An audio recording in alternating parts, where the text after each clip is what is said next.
ပြားရီတာကဘာဘောကနေပျောက်ကွယ်သွားမယ်ဆိုရင်လူသားမျိုးနွယ်တွေဟာ၄နှစ်လောက်ပဲအသက်ရှင်နိုင်တော့မယ်ဒီစကားကိုကြားဖူးကြလားနည်းနည်းတော့ထိတ်လန့်စရာကောင်းတယ်နော်ဒါပေမဲ့ဒါဟာပြားရီရဲ့အရေးပါပုံကိုအကောင်းဆုံးပြောပြနေတာပဲဒီနေ့မှာတော့ကျွန်တော်တို့နေ့စဉ်မြင်တွေ့နေရတဲ့ဒါပေမဲ့တေချာဂယုမဆိုင်မိကြတဲ့ပြားရီဒီအကြောင်းကိုပြောပြပြီးတော့မှာပါသူတို့ကတကယ်ပဲကဘာကြီးကိုကယ်တင်နေတာလားဆက်ကြည့်အောင်ပထမဆုံးအနေနဲ့ပြားအုံတစ်ခုကိုလေ့လာကြည့်မယ်ဆိုရင်တကယ်ကိုစနစ်ကျတဲ့အဖွဲ့အစည်းတစ်ခုကိုတွေ့ရလိမ့်မယ်ပြားအုံတစ်ခုမှာပြားပွေရင်မှာ queen အလုသမားပြားဝက်ကာနဲ့ပြားချီ drone ဆိုပြီး၃မျိုးရှိလဲစိတ်ဝင်စားစရာကောင်းတာကကျွန်တော်တို့ banking တွေထဲမှာတွေ့နေရတဲ့ပြားတွေအားလုံးဒီပါကအလုသမားပြားတွေပါသူတို့အားလုံးကအမားတွေထစ်ကြတယ်ဝီရီစုတ်တာအုံဆောက်တာအုံကိုတန့်ရှင်းရေးလုပ်တာကအစရန်တူလာရင်ကားကွဲတာအစုံအကုန်လုံးကိုဒီအလုသမားပြားမလီတွေကပဲလုပ်ကြတာလေပြားထီးတွေကတော့မျိုးဖွားဖို့တခုပဲအလုလုပ်ကြတာပါ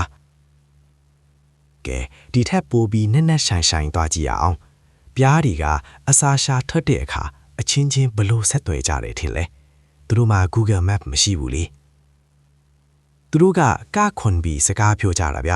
ဒါကို waggle dance လို့ခေါ်တယ်အစာရှာထွက်တဲ့ပြားတစ်ကောင်ကပန်းခင်းကောင်းကောင်းတစ်ခုကိုတွေးပြီးဆိုရင်အုံကိုပြန်လာပြီးတခြားပြားတွေကိုကပြတယ်သူကလည်းပုံစံလှုပ်ရှားတဲ့အမြန်နှုံးနဲ့တုံခါမှုတွေကနေမင်းကြီးကိုမူတည်ပြီးအစာရှိရဲ့အရမျက်နှာနဲ့အကွာဝေးကိုတိတိကျကျပြောပြနေတာပါတကယ်ကိုသဘာဝရဲ့ GPS စနစ်ပါပဲဒါကတော့တကယ်ကိုအံ့တော်စရာအကောင်းဆုံးအချက်ပါ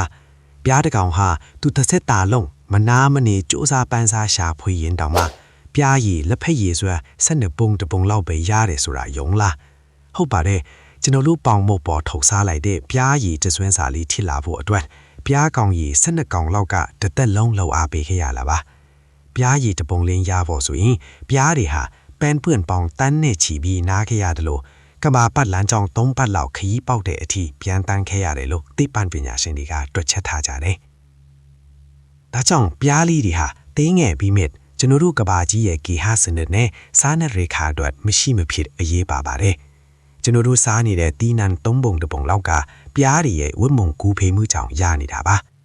နောက်တစ်ခါပြားလီတစ်ကောင်ကိုတွေ့ရင်ကြောက်ပြီးရိုက်မတက်လိုက်ပါနဲ့သူတို့ကကိုယ့်ကိုအန်တရေဖြူဖို့လာတာမဟုတ်ပါဘူးပန်းပင်လေးတွေစိုက်ပြူးပြီးသူတို့ကိုကူညီပေးလို့ရပါတယ်လို့ပြောရင်းနေပဲဒီနေ့ဗီဒီယိုလေးကိုအဆုံးသတ်လိုက်ပါတယ်နောက်ထပ်ဘ ഹു တုတရစရာအကြောင်းအရာတွေနဲ့ပြန်ဆုံကြမယ်နော်